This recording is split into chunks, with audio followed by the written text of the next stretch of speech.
Shri Sandeep Kumar Pathak ji, demand to release dues under National Health Mission and Rural Development Fund to the state of Punjab.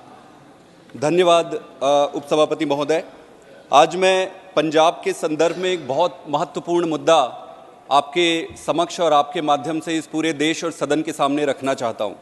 Sir, Punjab का बहुत सारा पैसा केंद्र सरकार के पास अटका हुआ है। केंद्र सरकार ने वो पैसा रोक के रखा हुआ है।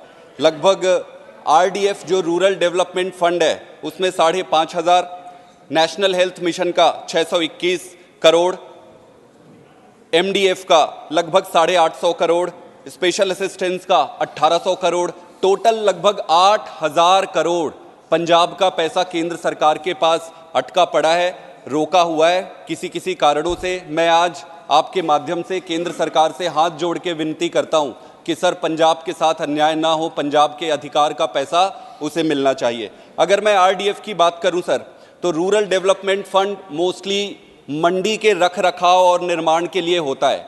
इसके साथ साथ लगभग 67 किलोमीटर मंडी के आसपास का जो रोड होता है, सड़कें होती है, उसकी रख रखाव के लिए होती है।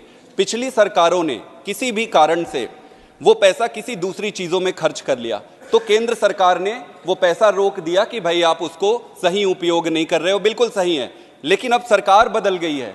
पंजाब की जनता का हक सिर्फ इसलिए कि पिछली सरकार से एक गलती हुई होगी या जो भी कारण रहे होंगे, रोका नहीं जा सकता है। मेरा ये मानना है कि इसमें कई बारी चिट्ठी लिखी गई, केंद्र सरकार ने बड़े सकारात्मक तरीके से उत्तर भी दिए कि भाई आप नियम बनाइए कि उस पैसे को सही जगह उपयोग करोगे। पंजाब सरकार ने नियम बनाया, नियम के बाद केंद्र सरकार ने सहमति भी दे दी।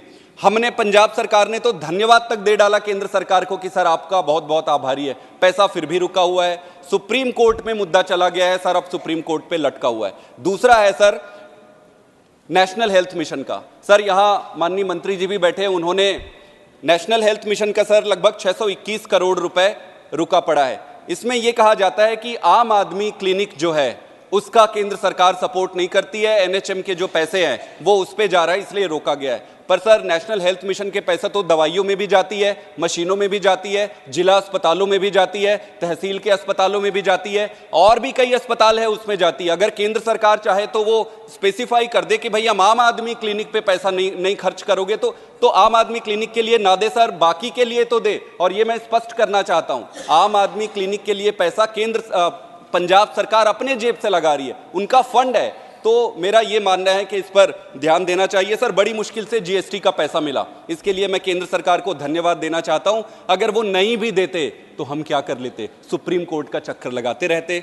सर 35,000 केसेस सुप्रीम कोर्ट में पेंडिंग है, 35,000 राज्य और केंद्र सरकार के मुद्दों से संबंधित। सर, ये देश कैसे आगे बढ़ेगा?